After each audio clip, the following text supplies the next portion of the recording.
on this and other great radio stations across the U.S. Find out how you can participate in the show by visiting UnderTheHoodShow.com. With Russ Evans, this is Shannon Nordstrom, thanking you for tuning in to the Nordstrom's Under the Hood Show. Have a great day, and remember, PTLA. The opinions heard on this program, based on the many years of experience of Russ and Shannon, are offered for entertainment value only and as a guide to your repair needs. No claim to repair or cause is given or implied. Always consult with your own certified technician and follow all safety procedures before attempting any repair. To be a part of the show, call 866-594-4150. Under the Hood is produced by Prairie House Productions. All content is the property of Nordstrom's Automotive Incorporated and may not be used without our permission. Copyright Nordstrom's Automotive, Inc. Now, let's go under the hood with the Nordstrom's Motor Medics. Welcome to the Under the Hood Show. We are glad to have you with us. Russ Evans is here to answer your automotive questions. Welcome Under the Hood. Thanks for joining us. Shannon Nordstrom is here to do the same. Welcome, Hoodies. Thanks for tuning in so we can help you tune up. I'm Chris Carter here to answer your calls at 866-594-4150. While the music was playing there, we got some calls coming in, so we want to get right to those because those folks have been nice enough to hold on for a little bit while our producer said, just getting started, just getting their shoes tied. Except now I just realized I have one I have to redo. Shoes tied, winter coats on, just like we're going out for recess. Exactly. You know, gotta leave your boots on the carpet. Were you an squares. early shoe tire, you guys, or were you a late shoe tire? Did you? I had older brothers, so I was an early shoe tire. Were ya? I was pretty much early everything. You weren't anxious about it going to kindergarten and whether or not you would be able to tie your shoes or not? Mm-mm. Russ probably made the shoelaces. I had brothers who made me read before kindergarten. One brother just kept at me all the time until I could read, so I could read. You think it was really fair young. that they made Velcro? Yeah, because it was made by the space program. Anything made by the space program, Well, I was not all specifically on board. Velcro in general, but Yeah. That's what Men in Black taught us, right? Space came That's from the all- aliens. Yeah. But for shoes, you know, the kids that never had to really learn right away. They just mom and dad bought them Velcro shoes. Maybe that's what's wrong with the And country. That was the start. That Tablets was and the. I'm telling you, iPhones. that was the start of it. Uh-huh. That was the start of all of our problems. Was Velcro shoes. So getting to the phones right away didn't quite work out, but we'll try it now. Well, we're still getting there. It's just a delay. Dean, you're on the Under the Hood Show. What can we do for you? Yeah, I just wanted to update you guys. I talked to you back in April about my 78 F250 LP pickup. Had a vibration problem in the drivetrain. Yeah. What'd you turn out on that? Well, I replaced that hanger bearing, and that took care of about 80% of it. Still a little bit left, between 40 and 60. After that seemed to go away. But so then it's got that two-piece drive shaft in it. And I had that drive shaft rebalanced. I just wanted to let you know that took care of it completely, and now it's smooth as silk. All right. I know you and Russ and us, we talked about a lot of things on that, and that was definitely in the conversation. Yeah. So I'm trying to remember this truck. It was a 3/4 ton highboy, you said, right? Not a high boy. It was a 3/4 ton LP pickup. It's on LP, and it had the 460 in that we just rebuilt. All right. And did we ever play the what color game is this truck? Don't tell us. Oh, Because we're in classic territory with the 73 to 9 F series truck anymore. Because that stuff is getting to be sought after. A Berkeley One Classic. It is a Berkeley One Classic for sure. So unless he's working with it, unless he's got it out there every day. Yeah, it's not a Berkeley One Classic if it's a work truck Yeah. every day. But if it's his truck he loves to drive. you drive it. How much do you drive this truck? It's kind of my farm truck. I used it to pull a gooseneck dump trailer and a gooseneck flatbed trailer. But it looks pretty sharp. There's no rust on it. Well, It's sitting for the last 15 years inside. so the only thing that doesn't qualify is that you're working it. But if that was a classic, if you were pulling classic tractors on a gooseneck, it would. So you could insure it all. Yeah. what color? Boy, I'm going with that light blue color that Ford used to have. Shannon? Beans, we had one with a 460 in it back in the day, and I maybe even have brought that up when you called, but we switched it to a 429. I would say, and that one was two-tone, blue and white, but I think we made it that color. But I'm sticking with it because I got good memories of that truck. What color? I went with a light blue color. Was I'm yours dark. a dark I'm blue? and I'm white? darker blue. I'm going with the green that you can't quite tell which green it is anymore, but it had a green when it came out. Sea Mist green from Ford, Yeah. probably. What color is it, Dean? It is a two-tone. It is dark blue with a light blue in the middle. So we got no. some partial winners. You were pretty close. I think Yeah. you win. I think for sure you win. Shannon's got it because I was thinking the light blue, all Yeah, one color. dark blue. I've seen a two-tone. number of them with big blocks, and for some reason they all had blue to them. I don't know, but just it could be just how you relate to something when Because you they had. blow away the competition. It could be, but when you have something in your own memory, and then you relate so solid to other Yeah, things, and it just makes you absolutely. forget everything else. Dean, thanks very much for the call. Thanks for the update. Good luck with that truck. What does it mean to balance the drive shaft? So imagine, like a pencil. Mm-hmm. You got a drive shaft running all the way from the front of your vehicle to the back, from the engine to the rear end. And if you got a big, long, old truck, you can picture how long these trucks are. You've got this long pencil underneath the truck. And it's a And two-piece, you it's said? spinning at you. That thing will spin let's say four times for every one time a tire turns around. Mm-hmm. It's a lot of vibration. So if you're going down the road and that thing's spinning it, let's just say you're at the 3,000 RPM range. If that long shaft is even the slightest bit out of balance weight-wise, you're going to feel it inside. It's going to shake you apart like a washing machine out of balance. So heavy dirt caked on a drive shaft can do this when you go off-roading. Dents if you hit something. Dense if you run over a rock when you're Sure. off-roading and it dents it, bends it at all. But more common is just throwing a weight over the years. They've just got a little corroded and flipped off of there, and it's just a 5 ounces, 4 ounces, 3 ounces, and it starts to shake. So you take the whole shaft into a driveline shop. They balance it and make sure that it's clocked correctly, because you can, over the years, if you took it out and pulled the front and rear part of it apart where the hanger bearing is, they go back together differently. Okay. So once Which he they've did been do. and once they've been moved, they're out of balance. So you need to put it all back together as a complete unit, new joints. They'll spin it, balance it, and get you a nice. And depending smooth if that truck's a 4-wheel drive or a 2-wheel drive, that shaft could be 6 to 8 feet long. Sure. Could be almost be 9 feet long in some of them. Remember us trying to store those things when we take them apart. They're like long. There's just a lot to You them. got to watch your fingers. Oh, you can pinch them pretty when easy. You pick them up in the middle where the joint is. A lot of people would do that. They would hang there, and they would catch some fingers in there. My neighbor had a light blue and dark blue two-tone LTD, Ford LTD. So I can even picture the colors that truck is. They had some really bright colors back in the 70s. They didn't stay bright for long, though. That paint, boy, Yeah. that paint, they've really figured out over the years, haven't they? We had Watch to 'em. really learn about wax when we were kids. You go watch an old episode of Starsky and Hutch or something, those 70s, early 80s sitcoms. They had some really bright, colorful cars in there. 866-594-4150. Let's talk to Josh. You're on the Under the Hood show, Josh. What can we do for you? Yeah, thanks for taking my call. I had a question regarding, I had called about that '08 Elantra not too long ago, and I'm going to get the timing belt done on it. Just wondering what things I should replace at the same time while he's in there, having someone do it. Whenever you do a timing belt component kit, they sell it as a complete kit. You can buy just a belt separately, but it's never recommended, because you have a belt, tensioners, idler pulleys, and a water pump that are all rolling together. And if any one component stops, the whole system is done, and then your engine's done, because it'll bend valves when the belt comes off or skips a number of teeth. So buy a complete component kit, do the whole thing, and we would suggest at the very least to thoroughly inspect your camshaft seals and your crankshaft seal, and if not, replace them.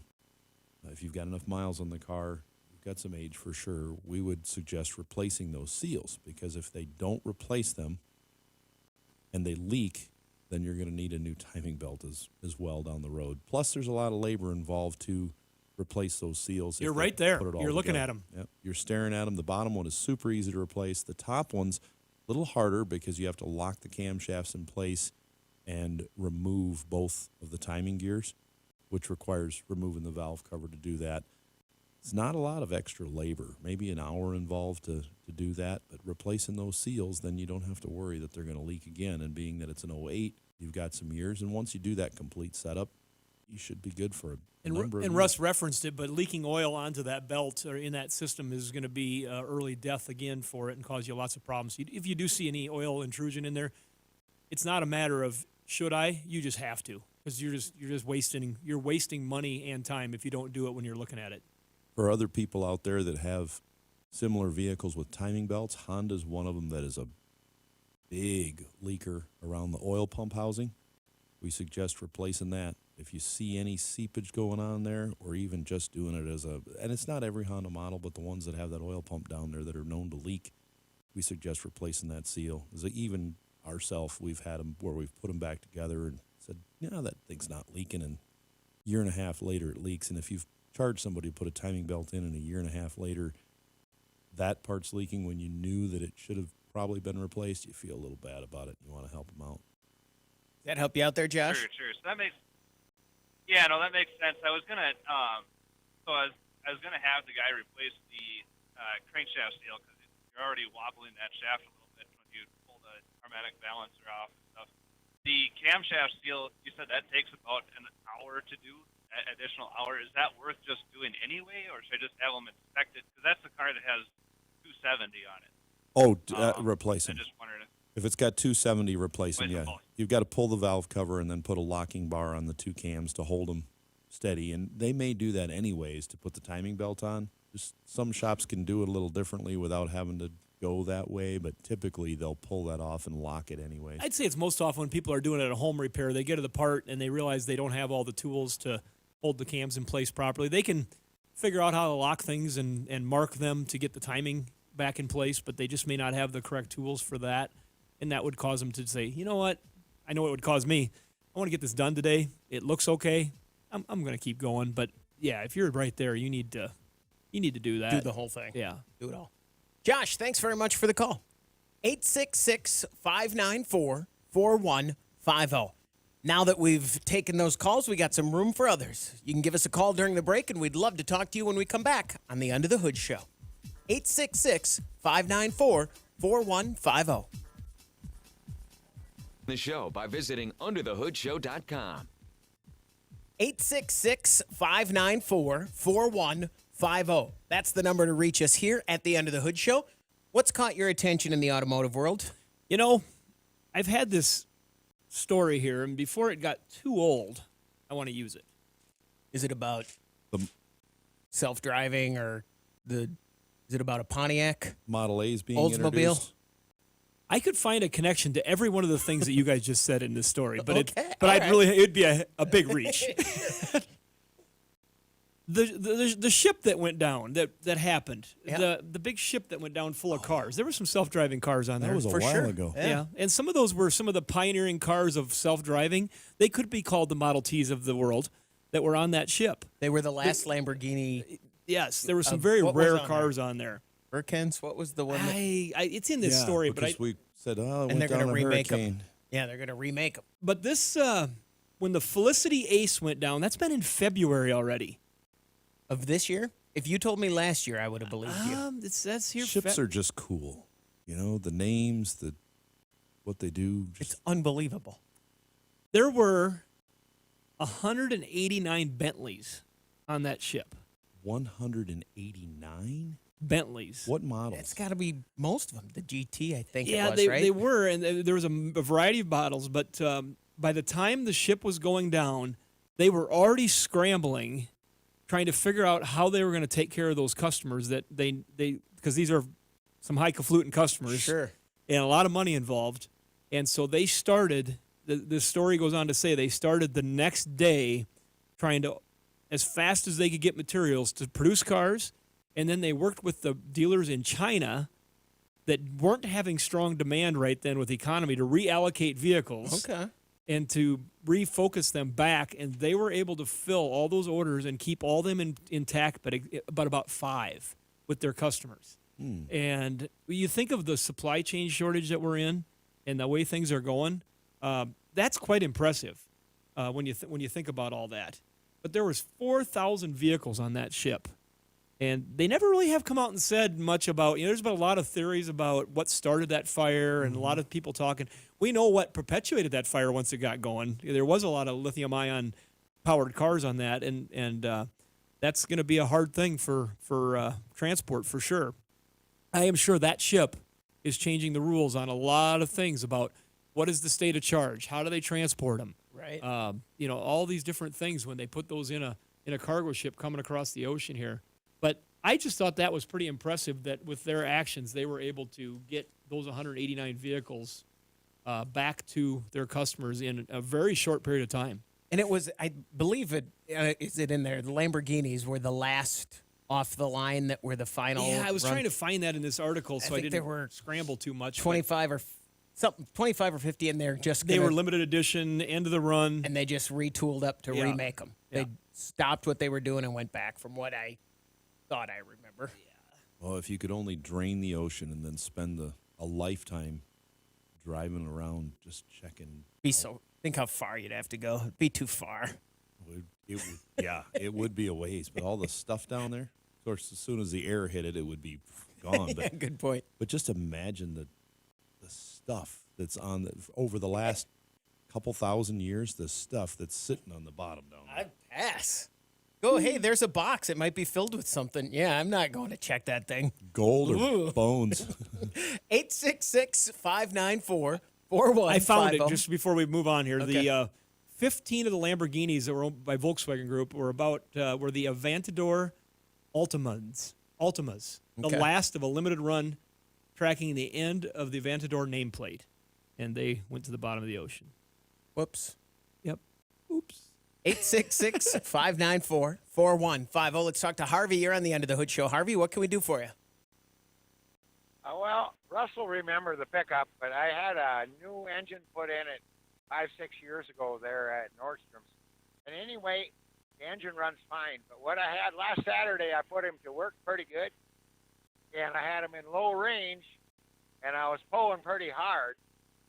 And what happened is the cable that runs from my shift lever on the column to my transmission melted, and it melted right by where the exhaust manifold hooks up to the pipe and hooks up to the exhaust pipe. And anyway, I lost all control from my shift lever to my transmission. But anyway, the transmission is fine. I can crawl underneath and click the gears, but I got to have somebody hold the brake so it don't ride over me when I switch gears, because I ain't so fast getting under away from there anymore. Well, yeah, But not anyway, a good idea. So anyway, when they hold the brake, but the transmission works just fine. I put it in drive, it shifts all the way up and down, fine, but it won't. You can't control it. Is there supposed to be some kind of heat deflector between that cable and the exhaust system that runs real close there? Is there supposed to be that in there? Or Some not? of them, some vehicles have it, some vehicles don't. I don't believe that one does. I can't remember ever seeing one on there. But if Okay. you had it in low gear and were pulling it that hard, you may have got the exhaust that hot that it just melted it. But the cable is Well, available. I suppose. You can pick up that cable for that and replace it yourself. It's not too bad to do. Make sure you've got your wheels blocked good, park your brake on, and then you can just clip it off each end. It unhooks and snap a new one on. I think cables are around $100 for the full set. And yeah, you can do it yourself. And when you put it in, route it as far away as you can from heat sources without bending the cable or causing excess load on it by curving it too much. And sure, yeah, you do it yourself, and then you're all fixed. You don't have to crawl under there anymore. I'd hate to see you have to crawl under that thing and do that. And I think you're in our local market, you said, and there are a number of people that are in other markets, but that type of part is in that era of a vehicle is something that there's a bunch of people that if they are do-it-yourselfers, they'll go out to a self-service facility and find a complete vehicle and get that shift cable for probably less than $10. I don't know, some of those cables are $15, $10 at a self-service facility, but you have to go take it off yourself. That's it's a bit of a project, but like Russ said, it's very doable. And if you look at a YouTube video or something, you can figure that one out. Harvey, thanks very much for the call. I have a question about that. So if I come out to your place, I pay my nominal admission fee. $2, and as we get close on our local program here to Veterans Day, all veterans and active service people get in free at our self-service facility. Perfect. That's year round. It doesn't Okay. not a special day. It's a special day all the time.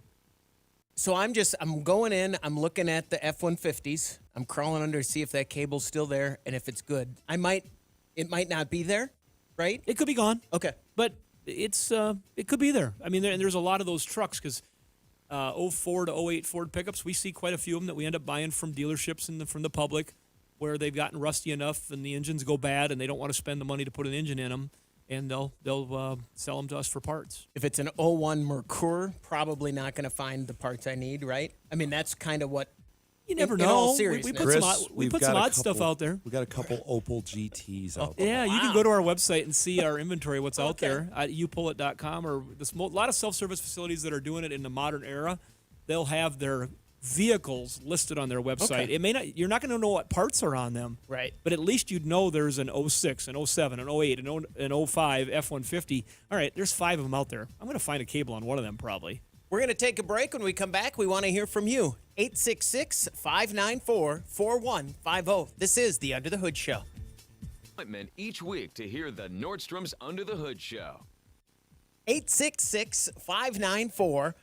866-594-4150. That's the number to reach us. If you subscribe to the YouTube feed, I hit the do. bell, I did. Ding, ding, share ding, it. ding, ding. I shared it. Do all of the things. Give us the thumbs up. Do all the things that you can do to help us grow our YouTube channel. And, okay, full stop. Just That's that. it. Good, Right do there. it. Also, if you join the Hoodie Fan Club, you could win a hoodie. Like Craig Jellin, who listens to us in Kalamazoo, Michigan, or watches us in Kalamazoo, Michigan.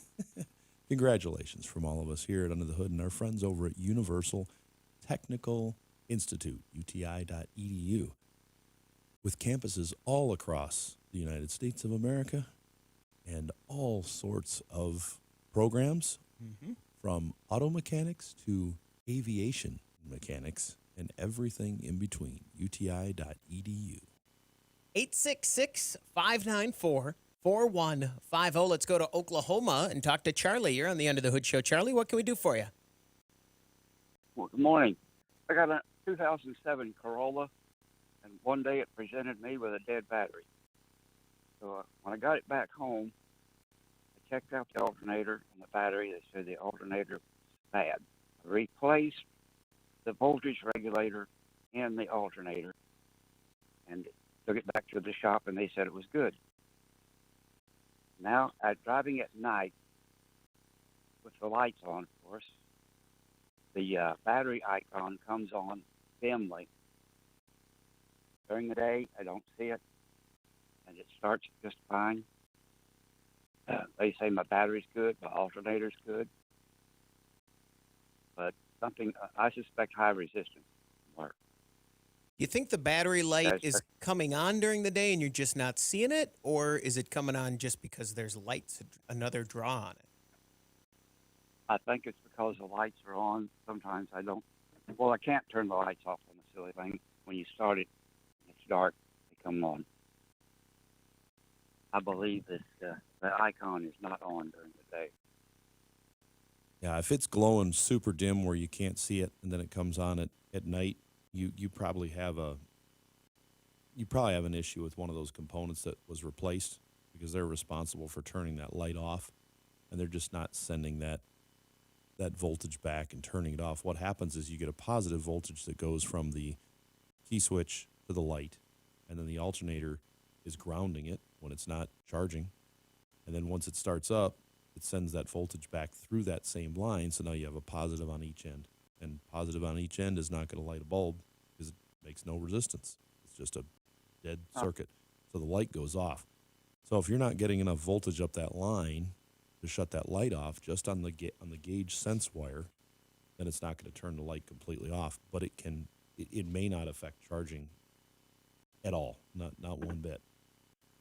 So I think it's just something happened in the manufacturing of one of those components where it's not turning the light off. And if they're both under warranty, of course, you probably don't want to hear changing the parts out, but you may just take them off and swap them out and see if your light goes off. Is there a test he could do on that return wire to see what voltage is coming back so he could really nail that down? Yeah, so if you checked it and you found you had, let's say with the engine running, you've got 13.2 volts going into that light at the gauge cluster, but your wire that's coming from your alternator sense only has 6.4.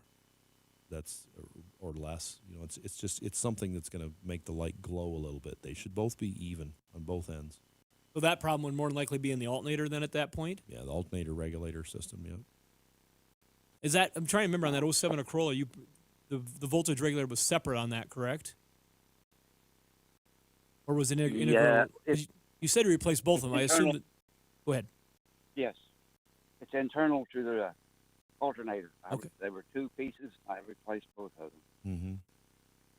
And it's probably in the regulator assembly because that's where your wire comes out of to feed back to that gauge. No, most So- likely. One other thing. I wanted to ask you another question about those headlights, and just to make sure I understand what you were saying. 07 Corolla is not a car I think about as having automatic headlights. I mean, it might have daytime running lights in that era, but so do you have an auto setting on your headlights that comes on automatically, and can't you just go to an off setting? Yes, I do. And the running lights are on during the day, and then the headlights come on anytime it's dark, unless you, I guess, shine a flashlight on that sensor. While I was working on the car, some rodent chewed the wires into going to the alternator. There were 3 wires, if I remember right, and I soldered them back together. I was wondering if that might be the problem. The solder wouldn't be the problem. If they Chris were, is laughing over there. Hold on. This is an important detail. The way he said it, I was picturing, I was shocked. Like, he was working on the car, and while he was under the car, a rodent came up. I was like, oh, jeez, did it? My thought was. Well, I'm just thinking of him back there working on the car, and here's this little, hey, how you doing? You got some butter? You know? While I was working on the car. Oh, okay, go back, We please. have some very bold. We Yeah. have some very bold folks in the farm. Okay, This back to wire the is sure solder. tasty. Back to the solder, Russ. delicious. No, the solder itself shouldn't cause a problem in that, I don't think. Now, if the wires were in the wrong position, it could, but soldering them shouldn't really, that should be a good connection. I've done some on pretty poor solder jobs in my life that didn't quite cut the mustard. It'd have to be pretty poor to do that. I mean, it's possible, but I don't think so. If it's operating properly, I But he don't could think do a so. resistance test on that wire and see if it's got extra resistance in it. You should be able to do it really close to your solder joint if it's that bad. Yeah. Yeah. Because you could say, I think the problem's here, Yeah. where the mouse was hanging out with me. Right. What do you think, Mouse? Yeah, it looks about right. Charlie, thanks very much for the call. Good luck. I have a new game I play at my house. I've been doing some work with the shrink wrap. What's the stuff called that goes over wires? Shrink wrap. Shrink wrap. I've been doing some work with shrink wrap. How you doing with it? How am I doing with it? Yeah. Did you take some of mine one day? No. Some pieces I had laying around extra? No, I got a whole kit that came with 1 million pieces. And here's the thing. I put the shrink wrap on. I don't have a heat gun. So I'm using my creme brulee torch. Oh, yeah. So every time I do it, it's real touch and go. that Hairdryer, sentence Chris. right there says so Hairdryer. much. Yeah. The fact that you have a creme brulee torch Explains why I don't have a explains heat. why you don't have a heat shrink. Yeah. Yeah. You are doing it the right way, Chris. Every because time I that- do it, it's exciting because I can either get it perfect Mm-hmm. or I can just burn through the whole thing. I can start a fire or I can do it I'm perfect. more likely to burn through the whole thing. Me too. To be a professional mechanic, Chris, Yeah. you need to learn how to do it with that Yeah. creme brulee torch. Yep. You know, we use it when we're cooking hot dogs at lunch, but Right. one or the other, it doesn't matter. You need to be able to do it because if you get the hairdryer out, the heat gun, you have to wait for it to warm up, and that could take 2 or 3 minutes.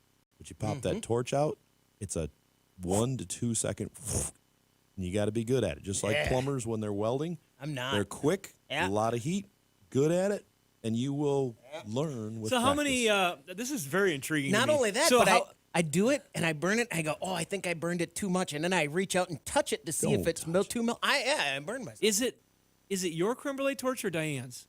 Oh, mine, 100%. 100% yours. Yeah. Okay, so I do a lot of Are you doing this in the kitchen or in the garage? basement workshop. So neither.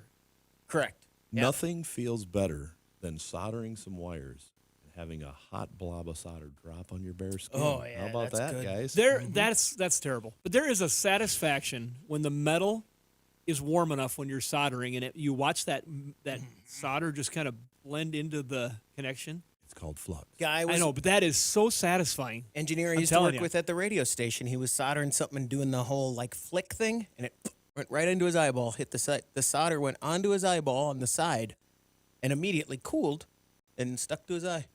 He's fine. He had to go to the doctor, as you can imagine. But a little hot blob of solder just right into his eye. Good thing it wasn't right in the middle. Let's talk to Kyle in North Dakota. Kyle, you're on the Under the Hood show. What can we do for you?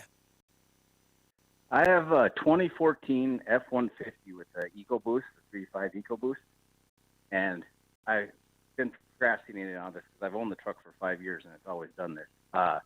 If the air conditioner is on or if the defroster is on, the engine fan will kick on, and it's an extremely loud, obnoxious fan on that thing.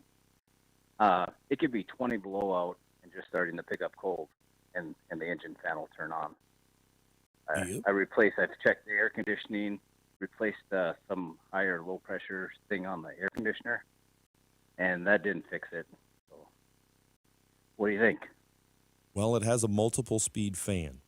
And if the lower speed or the medium speed, I believe it's 3 on that. If we had this problem last summer and I repaired one, and their lower speeds were out, so all they had was high. So they weren't getting a check engine light, although there was a code hidden in the system when I went and looked for it. So when the defroster is on or the air conditioning's on and it requests a low-speed fan in order to keep the condenser cool, it said, hey, well, the low-speed fan doesn't work. We have a code. Kick the high fan on, and boy, it is noisy. Also, if you were to leave the fans off and just let the truck sit and idle in the parking lot, you'll probably notice that the temp gets pretty warm before the fans kick on, and when the fans kick on, they only kick on the high speed.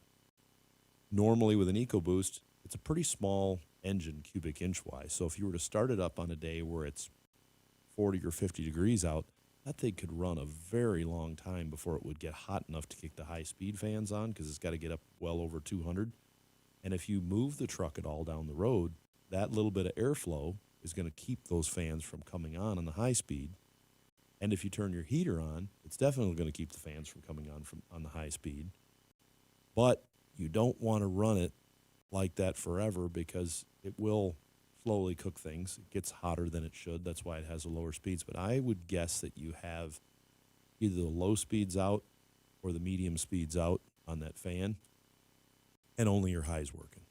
So if you were to get somebody you know maybe that's got a scanner that has the ability to turn on the fans, you go in there, turn on the low, medium, high, and such. Fan 1, 2, 3, it'll say for relay, and see which one's out. I'm guessing one of the low ends is out. This is common. We did one this summer around July, and I think there was one earlier in the year too that had the same issue. They'll call me up and say, I've got really noisy fans.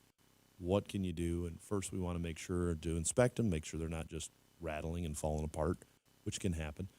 But usually it's if we find that the lower speeds are not working. Now you know what I want to ask. Go ahead, Kyle. I would say if it's the lower or the medium speed part of the fan, what is the part that gets replaced? The relay, or Usually it's been the relays that have been out when we've worked on them. Are they like a lot of them, Russ, when the relays go out? Is it because the blower motor's built up resistance with age and you need to put a blower motor in too, or is this more of just a relay issue that you find? The relay or the resistor. There's a resistor loop, if I remember right, on the fan on that they go through. And that resistor could be out or the relay could be out, either one. You've got to look at a diagram on each vehicle, your model, and see how that circuit works. Because just in general, for hoodies listening, a lot of times you'll have a blower resistor or a blower module or some sort of solid state or old school device in front of that blower motor, And if those start to fail, a lot of times that is an indication of a blower motor or components with the blower motor that have gotten old, are building up resistance, and it's just feeding back down the line and damaging components. Even we've seen some in certain vehicles get bad enough where it'll heat up the plug-in itself where things connect and cause problems. Does he have to fix it, or can he just let his fan run on high and be loud? I would fix them because you need the lower speed fans in order to keep the engine should be a little cooler.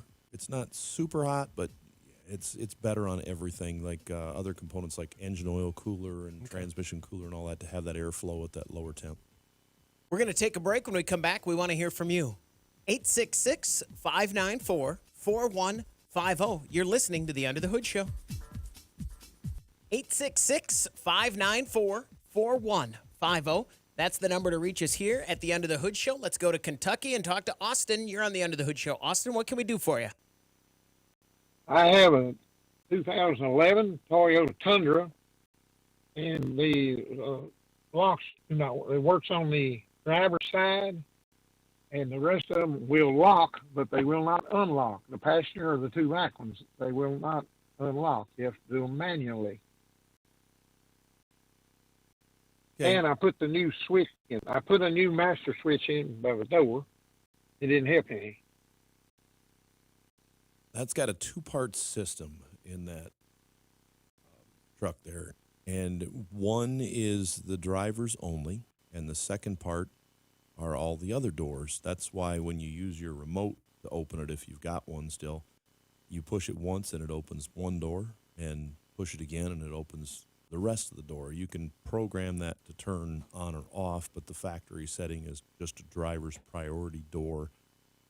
It may be that the door lock module for that has failed, that has the relay built into it that runs the other three, because you have one relay for the driver's door, one relay for all other doors. And that's where we would start looking. I would, you know, I'd bet your other three doors didn't fail, like the motors in them fail. I think it's That would be unusual for Right. that to happen. Mm-hmm. For all those integrated latches to go bad. Uh-huh. But they lock fine. They when you get up to a certain speed, they will lock after you've undone. Oh, that's a good clue. Okay, that could also tell me that the relay could have failed in there that runs those, because the relay works by when it's at rest, and meaning not moving at all, lock or unlock, it grounds both wires to all three of those doors that are not working. And then when you put it to the lock position, it lifts the ground off one of them and touches it to the battery positive and gives it a lock. And then it puts it back to ground. Then it lifts the other ground off. Well, say you have the unlock wire, which is supposed to be grounded, is no longer grounding because the relay is broken inside. The arm's broken off it. It can lift it up and touch it to power and lock all those doors when you get up to speed, but it can't unlock it the other way, or vice versa, depending on what's going on. So they both have to see that ground. But I know the wire's there because it has the ability to do it one way or the other. It's got a hold of both those wires, so your continuity between all three of those doors and that module is there, because it can do it one way but not the other. So it can't be a broken wire between there and those three doors. And since they all lock, we know that I would get connection a is good. wiring diagram. You know, the internet will provide that if you to look around, watch YouTube as well on that door lock system, and then it should be able to lead you to that component.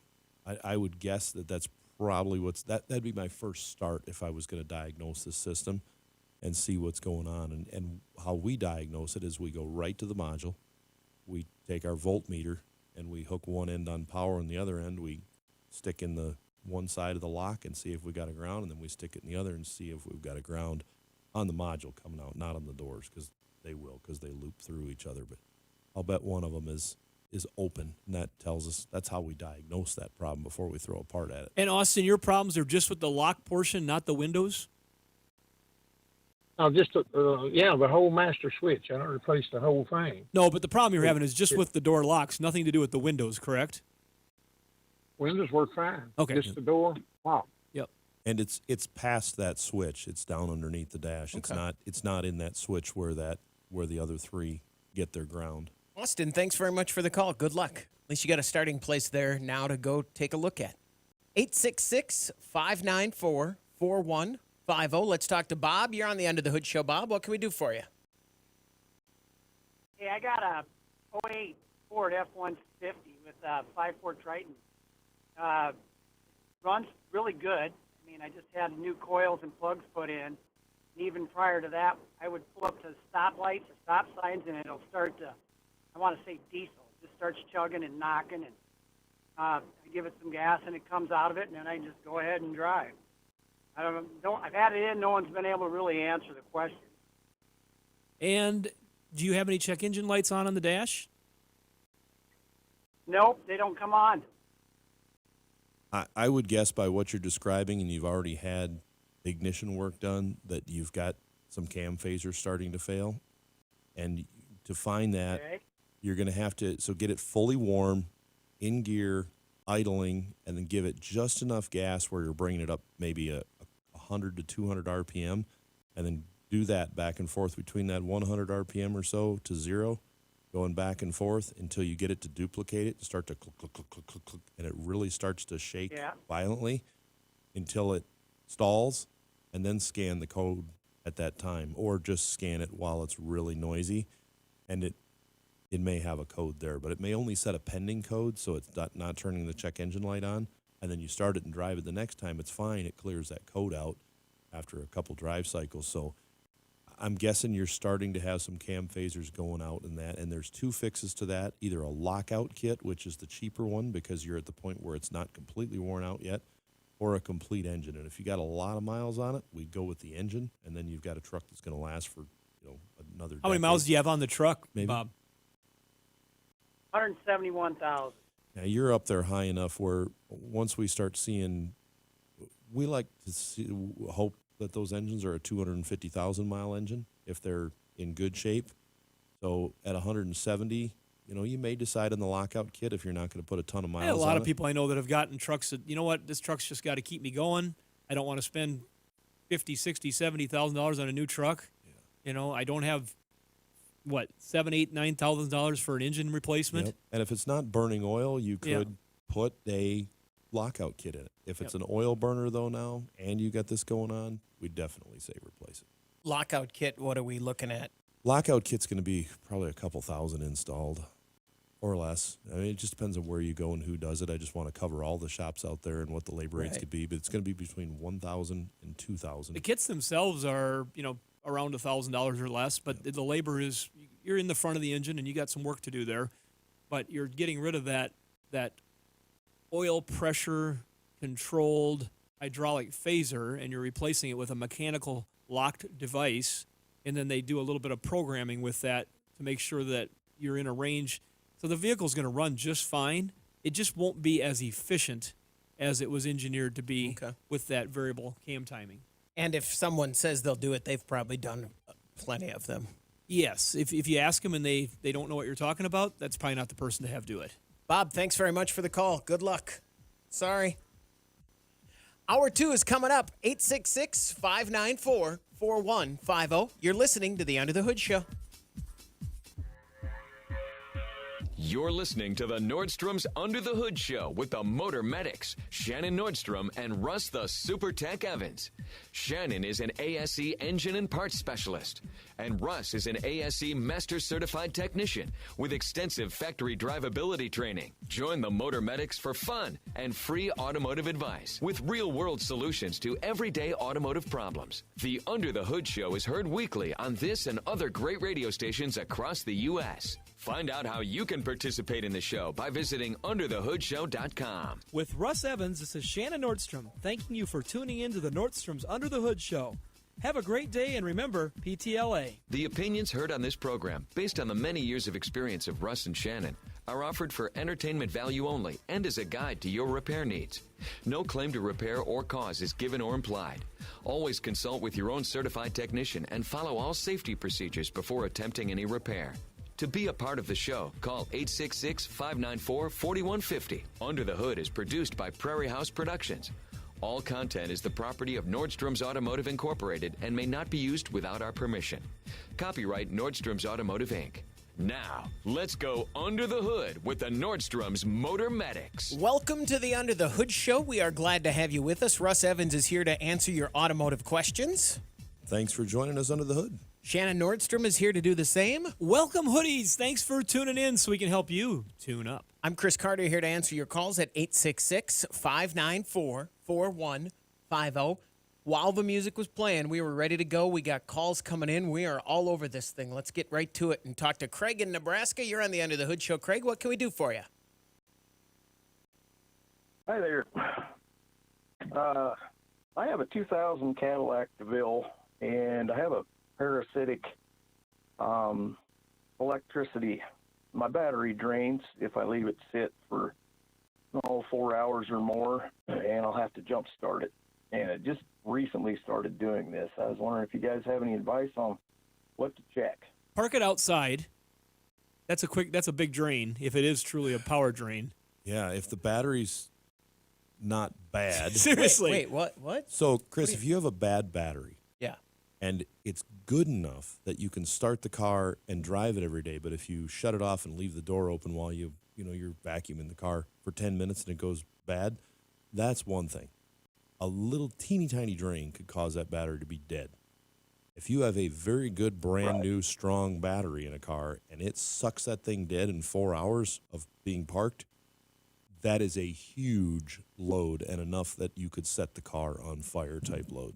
Okay. So, all right. That's what I was when he. Okay. I'm assuming he's already put a good battery in this, and if it's still draining in 4 hours, that's a very heavy current drain. And about the only thing that could cause you to have that big a current drain, which is super common on that North Star engine, is the alternator. With the engine cold. Okay. So here's what we do. Disconnect the battery, charge it up fully, then hook the cables up, start the car up just for 2 or 3 seconds, just long enough to get everything powered up and operating, all the modules, shut it off, and then let it sit. Let it sit for 10 minutes. He's only starting it up for 2 or 3 seconds. 2 or 3 seconds, just to get all Just the get everything modules engaged, powered Okay. up. So it's in I'm draining my battery mode, because maybe if he doesn't start it, it won't engage that problem. Okay. Now with the key off and everything cold to the touch, find that alternator down underneath the engine and get your hand close to it. Be careful as you approach it, because it might melt your skin if it's that hot. But if you feel that alternator, like, hey, that thing's pretty warm for an engine that's cold everywhere else on the metal, the alternator's smoked. We had a Buick Lucerne with a North Star, same engine in it, a few weeks ago in our shop. We left it outside because when you would connect the battery, the alternator would get so hot it would almost smoke. And it was a bad alternator, and it was drawing that much current. It was pulling, I think, 160 amps with it connected. And it would have easily set the car remember, on this fire. is supposed to be milliamps when Yep. your car is resting at the battery.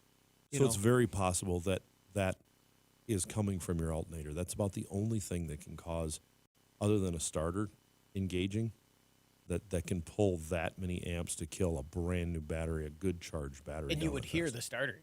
Right? You would, yeah. And that car is a modern enough technology, Russ, that even if it was something inside the car, it should still have an automatic shutdown relay in it to kill power on most accessories in that car. Right. A blower running on high speed, you would hear, and that will run for a few hours before it runs the battery dead. So really, it just about leaves the alternator. Quiet It's in one of the only between, things. Craig, when it's off? Yes. See, here's Yes, and I did put a different battery in it also, and it does the same thing with a new battery. Okay. Here's the problem. They mount the alternator on the bottom of the engine. And mounting it on the bottom of the engine, it is susceptible to all the salt, all the rain, water, moisture, spray, and any engine oil leaks that leak into the alternator. And North Stars have never in their life leaked any oil. No. That's what killed the alternator on my North Star. The oil got into the alternator coming from that block half seal. So when I replaced the alternator, I ended up putting a little shield over the top of it to keep the oil out of it. Just made a little piece of tin and Little bolted rust it on remedy? it.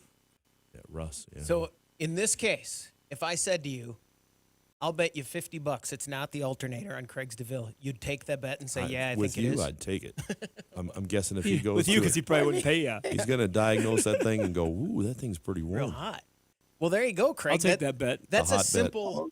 That's a simple test, at least, to see if that's it. And it Because it's got to probably be is. to drain a battery. That we're talking about an 800 cold cranking amp battery. You will pull that thing down in a few hours. Got to be a heavy load. Yeah, because when I was a kid, I could hook a radio to all those batteries beside my bed, and they'd run for a couple days if I didn't go too crazy. Craig, thanks very much for the call. And those were old batteries. And I had a it was battery charger 30 hooked to them yeah. too. So there we go. Look at that again. Make you sleep outside. You're a fire risk. I was. 866-594-4150. Let's go to Colorado and talk to Robert. You're on the Under the Hood show. Robert, what can we do for you? Hey, good morning, gentlemen. Love the show. And I often listen to it while I DoorDash on a weekend in my 09 Kia Optima. And so when I purchased it in Grand Forks, she only had 140,000 miles in it. Then I drove for Uber in St. Cloud. Then I put another 60,000 miles in it. And in Colorado, when I came here, I noticed that the car is lacking power. So higher altitude, the octane we are running is 85 due to the altitude. And so I changed the oil frequently, putting Lucas oil additive in it every time, a quart, and changed the transmission fluid and spark plugs and what have you. And it just is not there when I remember when I purchased it. But now she has 230,000 miles in it, almost 240. And so every weekend when I drive, I usually put in 2 days work, Saturday and Sunday. Both days around 19 hours I put in just for driving for DoorDash. And what can I do to get a little bit of power back into that car, being that she's a little bit older and up with the miles? I have a couple more questions that are totally not germane to your question. But Yeah. we'll maybe do those afterwards. But on this car, you said she. Does she have a name? Yeah.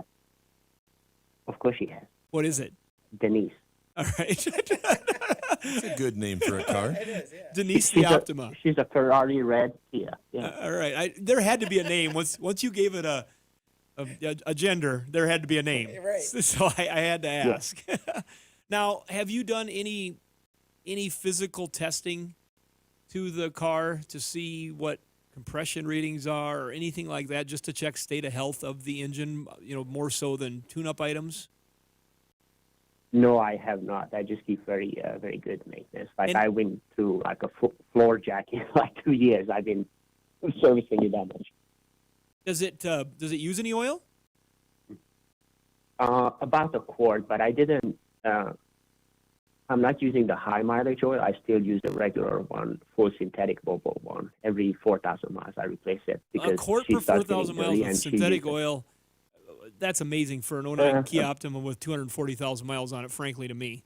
And it still goes. That's amazing to me. That's awesome. It is. Oh yeah, I mean I turn it off and on probably 60, 70 times a day when I drive it.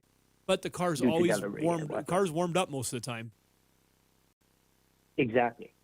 So I turn it off probably for 5-6 seconds back and forth.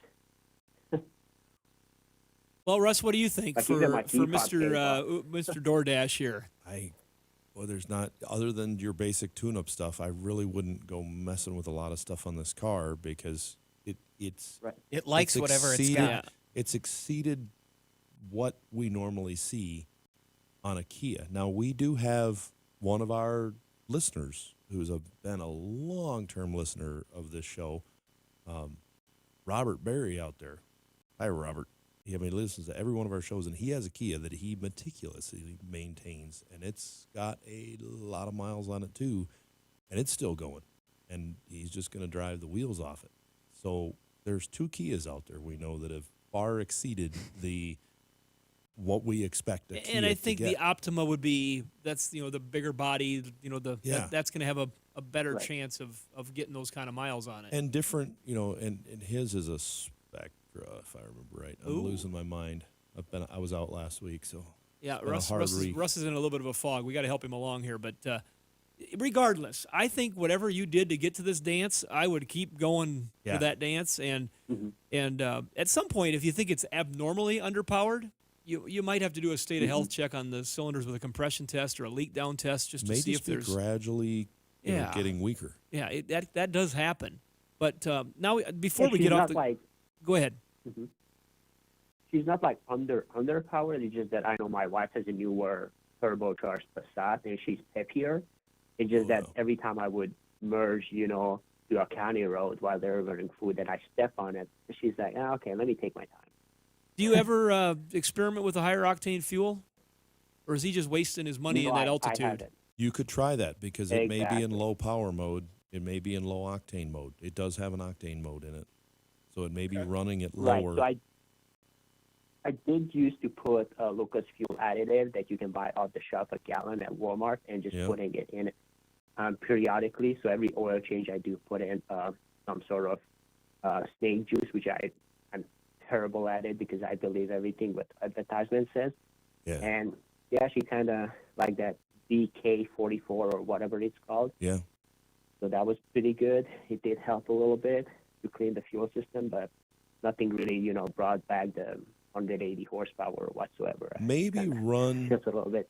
one tank of higher octane fuel in there. You might have to, where you're at, you may have to run premium to get up to, an 89. But try that and see if you notice a major difference. If you don't spend the extra money on the fuel. Interesting, yeah. All right, Robert, doing that much door dashing, and you're seeing all kinds of stuff going to all kinds of people's places. What is your most popular delivery? What kind of food? What kind of food? McDonald's, maybe Taco Bell, but higher end. I only pick up higher end foods that starts for like about $13. I don't pick up those smaller ones. So Well, like that PF way you Chang, get better maybe tips because you got better high. Exactly. Yeah. But I do put in 500 miles in a day. that's I'm amazed, and so when I watch people, we've got a couple guys at work here that all of a sudden they'll show up with a DoorDash from McDonald's or something like that. I'm like, is that even good yet when it gets here? Well, he You gotta drives. leave the bag open. He drives very fast. That's the French fries trick. He's Leave- efficient. Well, no, you're onto something here. What? You got to leave the bag open on your French fries. Back me up on this, Robert. Am I right? Oh. Yeah, so it does create a little bit of Heat. Yeah. moisture there. If you close them, they get moist and they get soggy. If you leave the bag open when you get the French fries, Even they'll if you be- lose a little heat, they're Little better heat's worth- fries. yeah, Do they Robert? look like the ones that I had in my cupboard for 10 years? No, I don't think so. Okay. I don't think so. Robert, thanks very much for the call. 866-594-4150. That's the number to reach us. We're going to take a break. I can empathize with Robert because I, like him, I work 3 hours a day hard on the radio, and I'm exhausted when I'm done. That's why you have low power. That's what I'm stuck in low power mode. We're going to take a break. When we come back, we want to hear from you on the Under the Hood Show. 866-594-4150. News, contests, and previous shows at underthehoodshow.com. Welcome back, everybody. It's time to get back under the hood with the Motor Medics. 866-594-4150. That's the number to reach us here at the Under the Hood Show. Let's go to Mississippi and talk to Terrell. You're on the Under the Hood Show. What can we do for you? Yeah, I got a 07 Chevy Tahoe steel gauge. You know, it works fine when it's sitting still, but when you put it in drive and take off, you know, it like just falls flat. You know, just like no power. You try to cluster and a fuel sending unit, it does the same thing. So it's fine until you put it in gear, and then it starts doing that. Yeah, when you're moving, you know. Yeah. You know, it just falls flat. You know, just it doesn't register. How about I think when you come to a stop, put it in park. You know, it reads fine. But does it have to be stopped for a few seconds, or does it do it immediately when you put it in park? I want to say immediately. Well, you know, just when yeah. I'm trying to sort out. Put it in park. You know, you put it in park, it reads fine. Yeah, because I was thinking maybe if the fuel's shaking around, we've had some issues where it does that. But if it does it just when you set it into You'd want to put a scanner on that, Russ, and see what the actual reading is for the sending unit at the same time, right? I want to see if it can read the fuel level, because you can read the fuel level with a scan tool with a certain one, but I want to see if it's reading a fuel level while it's in gear, or if it's dropping that out too, because I'm wondering if it sounds like it's backfeeding. So one of the things we would do as we're looking through this, besides scanners, we're going to check there's a ground in the back on the frame rail where that fuel pump grounds, and that will backfeed into the body of the vehicle. And if you've got a weak, there's a small ground coming off your battery that grounds to the body of the vehicle, as well as the big one that goes to the engine. And if that is compromised, when you put it in gear and the engine moves a little bit on the motor mounts, if you lose that body ground, it can do all sorts of weird things inside with that gauge cluster. There's also a ground at each end of the dashboard, like right where your parking brake is, just above that on the left side, there's one, and then there's one on the right side. There's G101 and 2. And Of course it is. They call them that on all the GMs. It's your two primary grounds for your vehicle. Has been for as long as I can remember. When those come loose, they can do some really wacky things. So when you put the vehicle in drive, your shift selector on the side is moving to a different position. We've had some where you put it in reverse and the backup lights come on and backfeed through a ground, and then your lights don't work, but also maybe the engine stalls and that causes that. But I'll bet you got a ground that is not grounding as it should. So when you put it into gear, we lose that connection. Do you lose any other gauges other than your fuel gauge? No, just fuel gauge. Okay. Yeah, I would start by checking each grounded edge of the dash, but before, like Shannon said, before you do anything else, I want to read it with a scanner and see what the computer thinks it's reading, because it goes from the fuel gauge pump in the tank to the engine computer and then to your gauge. So the engine computer reports to that gauge and says, here's where my fuel level's at. Yeah, so if he checks it on the scanner, if somebody scans it and says, oh, this looks normal to me, then the problem's probably in the gauge cluster, which would be weird, but it could be doing something there too with a backfeed. Could even be in the computer. I'd want to get a diagram of that fuel circuit and read it, see where we're going. Have you heard of that problem before, Russ? I haven't. We've had some that do weird things when you put them in gear. Yeah.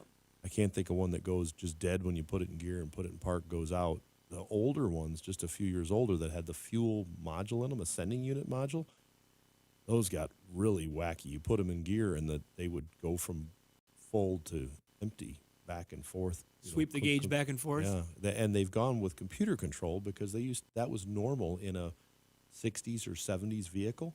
And in like an old Ford truck like those that you had, you probably remembered as you'd come to a stop sign and stop, you could maybe even hear the needle going click, click, click, click. 100%. As it would tap the end of that was normal. There you go, Terrell. Hope that helps. Good luck. 866-594-4150. Let's go to California and talk to Amir. You're on the Under the Hood Show. What can we do for you, Amir? Hi, Chris. Ross and Shannon. Hey. I have a 2011 Toyota Sienna. It has 165,000 miles on it, and I took it for a balance and rotation to the shop, and they broke one of the bolts on my front right side of the car. So I had to take it someplace else, and they put the bolt. They didn't charge me, but while the guy was doing it, I noticed that he's not using a fork wrench or anything like that. But anyway, after a while, I noticed that when I'm at a stop sign, or if I'm in the garage and I want to back my car up, when I take my foot off the brake, I hear like a clunk sound, as if, let's say, my caliper is stuck to my rotors, and it just let it go.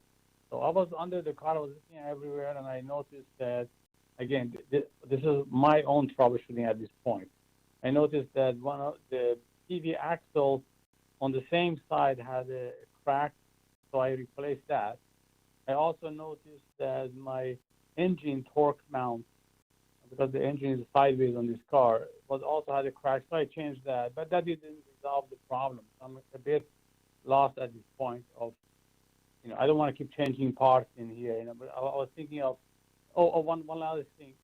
when I have both wheels up in the air, not touching the ground, and I grab it side on side, I cannot move it sideways, or I cannot move it up and down. But if I rotate it, let's say, an inch, and I stop and I rotate it back, it will make a clunking sound, as if like something is loose inside my, I guess, my transmission or something.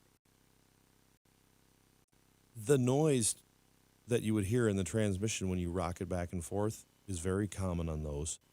And it comes from just some gradual wear in there. We do have a few customers with these that have developed this noise all on their own.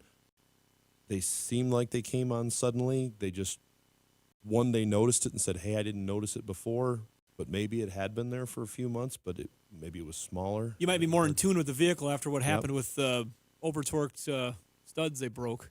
But it may be normal for the miles you have, because we have heard that noise before, and definitely when they're in the air and you move the wheel back and forth, you will get that little bit of click.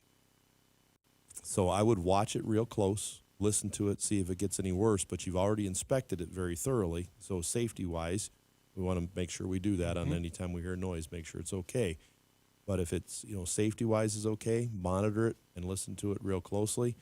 But if it gets really bad and you're thinking I'm really concerned about this, have a different shop take a peek at it and drive it, see what they think about it. Amir, thanks very much for the call. Good luck.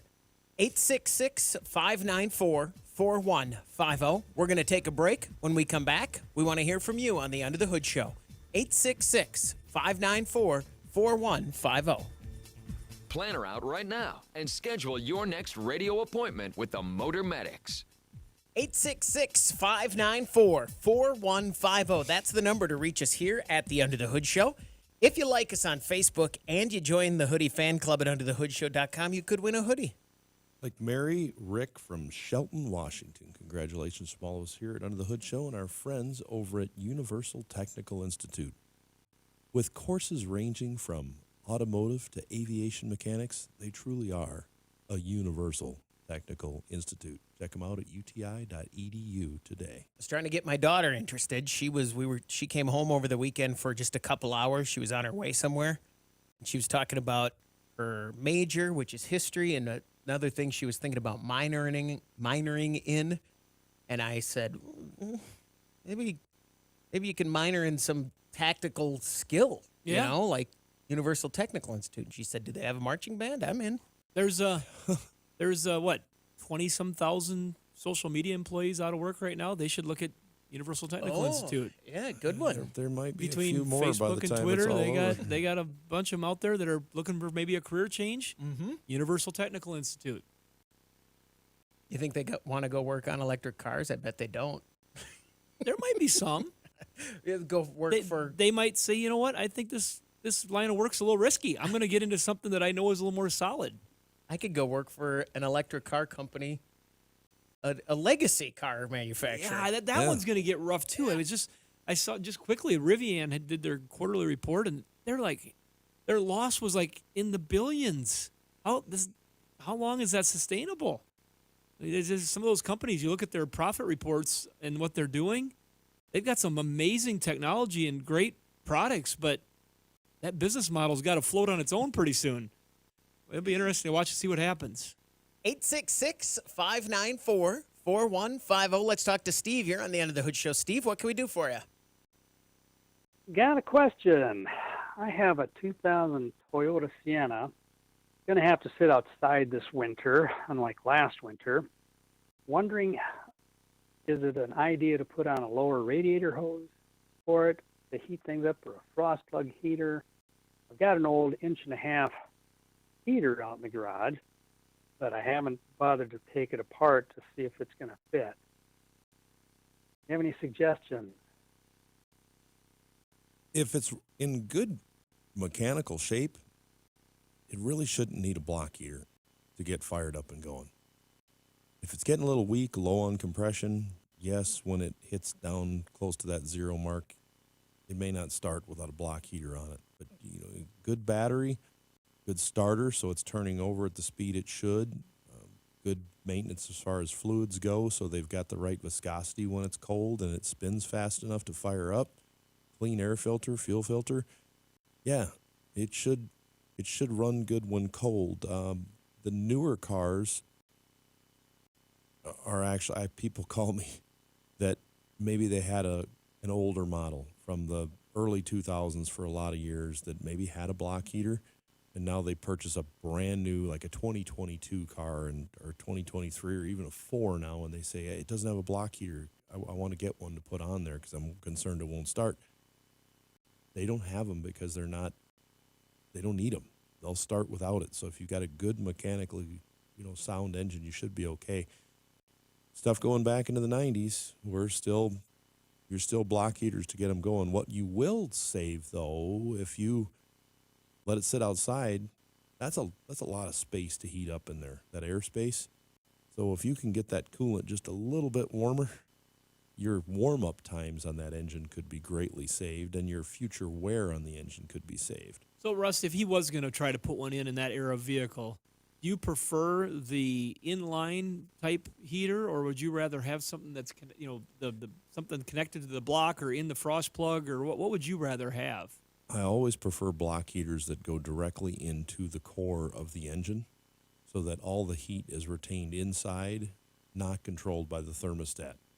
A lower hose block heater is going to heat up the lower hose, and you're going to lose some of your heat to the radiator, depending on where it's mounted, and some of the heat will go up into the water pump and into the engine. So if you can get it higher in the hose than the bottom loop so that the heat raises up and gets into the engine, that's fine. But if it happens to be in a flat spot on the bottom of the hose and you've got an equal, it's equidistant between the two of them, you got heat going into the engine, you're losing that heat into the radiator, and it doesn't do any good in the radiator because without the thermostat open, it's not going to pull that water in. So you really need to get it in that area. If you can get a heater, that also works. I had a heater on a car, and I really liked it because that heater would warm up the water that was going to be in my heater inside, warm up the engine a little bit, but it let just enough radiant heat off in the dash that it would start to get my windshield melted in the winter. It wouldn't thaw it completely, but it was soft enough where I could lift up my wiper blades and wipe the ice off after a whole night of being plugged in. Amir in California with his 11 Sienna saying, I don't have these problems. Right, exactly. Not in California. Does that help you out there, Steve? So I just need to make sure that because I've got both the heater hose type and the lower radiator hose. So I just have to make sure I've got the right size gadgets for the hoses in the car. Right. Yep, I would go with the heater hose one over the lower hose radiator one. And I would invest in a remote start. Yep.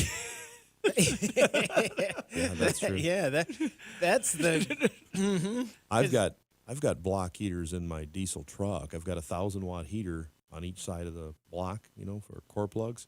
And when I put them both in when I took the block plugs out to flush the block, and the easiest way you can't tap a core plug in without the engine out, so you have to bolt something in. So I said, well, I'll just use block heaters. And when I put both of them in there, that's a lot of juice, and it heats up pretty quick. So you can plug them both in for about 20 minutes, 30 minutes, and really make a difference on engines. And if you can get a heater with a little more wattage and run it for a less amount of time through a timer that's rated for that many amps, you're better off, I think, than all night. You're running 300-400 amps all night long. That's going to pull a lot of electricity. Steve, thanks very much for the call. Hey, Russ, on a gas-directed injected engine, like a lot of stuff has, like you see GDI on some of the Kias and things like that. Is that no block heaters? What's that? No block heaters. Yeah, because they're the problems that usually cause a vehicle not to start in the cold are eliminated. Higher compression, less chance of flooding. The motor's going to spin good because they've got a decent battery system in them. With that small little engine, they can really spin them fast, and they tend to fire up. I have not seen a block heater on a GDI that I can recall. Maybe I have, and I'm just oblivious to it because we don't really use them. But we're seeing very few of them on cars anymore. Typically, if we're changing an engine in our shop on a car, which we change lots and lots of them. It's going to be an older one where they ask me, hey, they had a block heater. Should we put a block heater back in this replacement engine? They're going to be like from the 90s. 866-594-4150. Let's go to Wisconsin and talk to Brad. You're on the Under the Hood Show. Brad, what can we do for you? Hey guys, how's it going? Good. Fantastic. So I've got a 2008 Tundra, and for the past 2 years, it's kind of been having issues with the secondary air injection system. I lost both of the check valves and the pump, and I've replaced all 3 of them. And every once in a while, the code comes back and the truck goes into limp mode, so it can't go any. You can drive, but when you live out in the middle of nowhere, going 45 don't get you very far. And so I took it into the dealership and asked them, and they said that they would just replace all 3 of the parts that I just put in. And of course, it's going to cost way more to have them do it than have me do it. And all of these parts are less than a year old, so I'm banking on it not being them. But I'm still getting the check engine code and the flashing VSC and the 4 low light blinking in my dash. Well, it doesn't surprise me that you're having problems with it. We just fought one of these for some time, and it had a lot of OEM components in it, and they'd been replaced multiple times, and it came down. It looks like the last one we had was an issue with one of those components that had to be replaced again. And it's weird because until this one, which was worked on about 6-7 months ago, we'd replaced all the components with those OEM parts and never had a problem with one. And now here we go. So yes, you can have a repeat failure. OEM components tend to work best on those model trucks. Some of the aftermarket ones have had some issues with them, but there are more than just those 3 components. You have a pump, you have a check valve underneath the intake next to the pump, and then you have the 2 valves in the back of the engine. All of those need to be replaced, because if you replace the pump, but you didn't replace the valve next to it, that valve is where it does the sensing for the whole system. There's a pressure valve in there. When the truck starts, it senses the pressure coming from the pump. When that pressure is reached, and this happens all within a couple seconds, then it opens both of those valves in the back of the engine one at a time, and it opens one and it looks for a drop. It opens the second one, looks for a drop, and then it's watching for exhaust back pressure, and it's monitoring that as well. So it sees all these things happen and watches this pressure change. And if that little valve next to the pump is not working 100% due to its quality or just something is not right in it, it'll trip that light, and it'll make it extremely hard to fix, because you'll clear the code and you'll check it 100 times and it'll say it passed, and then you go drive it for a couple days and then it does it on the road to you and you got to reset it. So you may have to replace those components again, and it's no fun to pull that intake off of there and do that. I just did one myself a couple days ago, and it was no joy at all. But we found that it just wasn't doing what it was supposed to do, so it had to get replaced. So if you didn't replace that check valve in there, definitely replace that. But if you did replace that along with the 2 other valves in the pump, you might want to see about doing some warranty and swapping them out. Brad, thanks very much for the call. 866-594-4150. Good luck, Brad. We're going to take a break. When we come back, we want to hear from you on the Under the Hood Show. 866-594-4150. You're listening to the North. I hit the wrong button. 866-594-4150. That's the number to reach us here at the Under the Hood Show. It happens. Yeah. Let's talk to Marlon. Marlon, you're on the Under the Hood Show. What can we do for you? Hello. Here in Sioux Falls, had a comment about your gentleman with the block heaters. Mm-hmm. And what I've used in the past instead of a timer is a landscaping remote. And They work from like 300 feet. You can Velcro mount them inside, and you can get them up to 1,800 watts at like a Menards or a Home Depot. Ace Hardware sells them. Oh, there you go. There you go. Correct wattage. We don't want to burn the house down with I have a a bunch of 300 watt remote timer. outlets. The timers are great, but they can be a pain to set up. And like you said, maybe you're not always leaving at the same time. And Mother Nature is what it is. So. Mm-hmm. I don't know if Alexa. I just had to do it. I don't know if Alexa.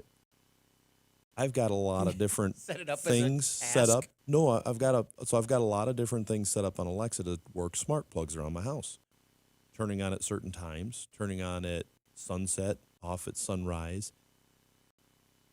I bet, because you can do anything with that if you look enough, I bet if you get on YouTube and look, there's probably a way to set that up to tell Alexa to turn on your smart plug for this when the temperature hits this. You absolutely only between Mondays and Fridays, because those are the days you work. So between Monday and Friday, if the temperature hits 21 degrees Fahrenheit, turn on the smart plug. And then you have to set up only between Monday and Friday, turn off smart plug when the temperature hits X. You are absolutely right. Because I can Between do this that. hours, too. Yeah, with my smart plug. It's Alexa enabled, but my smart plug, I can do that based on the temperature, and then you have to put in, I believe, you have to put in the zip code, and it will just go get the official temperature off of the internet. That's a because good it idea. shuts off my exterior ventilation to my house when it hits 25 degrees so that it doesn't freeze up. It turns the external vent off. That through Alexa, and all that kind of stuff. I'm sitting here listening to this thinking my life is not organized at all. I am not adequate. I am not. I've done none of this. I've just found stuff that I like to play with. Oh, with Russ, these that remotes. sounds amazing. I've done none of it. Marlon, thanks for the heads up. Now we got Shannon's head just swimming. Did you see me over here just staring at Yeah. Russ? Because I don't do any of this. When they don't work, though, it drives you nuts because if you're sitting in your living room and all of a sudden all the lights shut off and you go, what's going on? I didn't tell it to turn my lights off. You're like, "You must have Our said daughter's something." got a Apple HomePod in her room connected to lights that have got the LEDs in them. Something we did for her birthday one year. Disco lights? Just different color lights. And so I'll come in there sometimes. She's got blue light, sometimes red light. And if she wakes up in the morning, she's got certain things it does. And I'm like, that's kind of cool. Yeah. All I did is got it hooked to the Wi-Fi. She took it from there. That's right. I had to buy a couple things. Yeah, you could totally do that. You could just tell Alexa to do it too. If you wake up and you see it's cold, just tell Alexa to. Producer Doug, do you have a smart speaker? No? Okay, we're together on this. 866-594-4150. Let's talk to Steve. You're on the End of the Hood Show. Steve, what can we do for you? I've got a 2006 Dodge 3/4 ton. It has the Cummins diesel in it, and I just bought it, and it's been sitting for like a year, and the brake light is on, and the ABS light is on, and the check engine light is on. Do they all work together? And how would I check and see which is which? Everything seems to work fine on it. Truck's running and working good in your eyes other than these irritating lights. Right. And like the ABS system, could it need like the brakes need bleeding after sitting a long time, or? No, they I don't know. shouldn't just need bleeding because it's sat. But typically these would be separate items. The ABS and the brake light, yes, one system. The check engine light, no, separate system. Unless you have a truck with traction control and you have a problem where the ABS system is on and reporting to the engine computer that we've got a problem and it's turning on the check engine light. So the first step is we got to scan this thing and find out what's going on. But don't be surprised if you have two separate things, like a problem with the ABS and a problem with the engine. The brakes should work just fine with those lights on and the ABS if it's an electrical sensor or something. You just won't have functional ABS brakes, so it'll work like an older truck or that truck not equipped with ABS brakes. The engine could be something super simple, like a sensor that's just a little out of whack because it's sat for a while and it's dirty, and you may need to run it a while and then clear the codes, and it may be fine. ABS pump might be stuck. It's got some relays built into it that tended to stick on these trucks, and if it's sat, it can make it worse or cause it to stick. So read the codes and go from there. What you could do is get these codes scanned at your auto parts store, call us back, tell us what the codes are, and we could give you some tips on what it could be. Okay. Is there? I hate to even bring this up, Russ. Is there any possibility that it could be something with the totally integrated power control module that's sending some erroneous signals, even though the truck's running good? Or is that unlikely with what he's describing? Doesn't sound like it with what he's got going on. We got too many different systems involved there that aren't typically related. Right. Steve, thanks very much for the call. Good luck. 866-594-4150. Let's talk to Jared. You're on the End of the Hood Show. Jared, what can we do for you? Hey guys, just wanted to thank you for I had a clicking noise under my dash, and as I listened to you guys, and you guys are awesome at it, I was able to know it was the blend door actuator and ordered a part and got it fixed. So appreciate nice. You're very all your welcome. educational and car talk. So I had a question on that Impala in June or July. I saw a lot of brake dust in the back, the passenger rear. So I replaced the caliper with a refurbished. The brake, the parking brake wasn't working anymore. It would not retract. It was just stuck. I replaced that, put new rotors on the back, and been having some issues trying to adjust the parking brake. And then also, when I back up, sometimes I'll hear a from the brake when I'm backing up. I'm curious what I can do to adjust that to get that a little better. You may need some new brake hardware. When we replace the rear brakes on those vehicles, when we replace that rotor that has the drum built into the inside of it, and we have any wear on the parking brakes, we replace the parking brake shoe with the hardware as well. Because if that brake hardware is not in good shape, you're going to get that noise as you move. And Dorman makes a line of all that brake hardware that goes in there, from the cables that pull on it to set it, to the shoe, to the adjusters, to all of it. And we would suggest replacing that as a kit when you do it, instead of just trying to clean it and adjust it, because it can be off just microscopically. I mean, just a tiny little tweak in something back there can give you that dragging and the dust, and it's just that brake stuff is so subject to the road, the salt and the heat and the cold and every rain, everything down there with the weather, that it's just better when let it run the life course of it, and when it's dead, then we replace all of it and start anew back there. Sounds good. Thank you so much. You bet. Thanks Jared. for calling. Thanks very much for the call. 866-594-4150. Let's try and get to this one quick. We got just a minute left. Reese, you're on the End of the Hood Show. What can we do for you? Hey, I've just got a quick tip for those that aren't very savvy technologically. You can go to any hardware store and buy an electrical outlet that's battery powered. So the remote you take in the house with you, you plug your block heater into it, and then you just have to hit that button and lights up red, and it'll turn it on for you. Yeah. You know what?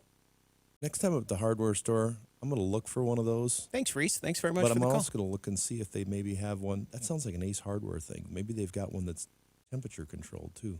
Do they have a because if we can think it, it's already Somebody's there. already on it. Like Yeah. Shannon, when we were sitting in Miami and we thought, could we make? We could make this thing to open the door, and it lifts the door up so it doesn't drag in the cement. And sure enough, we found self-rising butt hinges in the door in the hardware store. We were going to make $1 billion on those. Yep. And then what else? The man purse thing or something? Well, I should have on that one. I'm still. I don't know. And then there was something else. Chris said it's impossible. Nobody's got it. $1 million idea. And That's been out 10 years. Oh, man. Hey, before we get off the show today, I just want to say a big thank you to the South Dakota Retailers Association. They stopped out and gave us this beautiful copy of our, I'm showing people on YouTube the actual thing, copy of the cover of the Retail Profit from the South Dakota Retailers Association.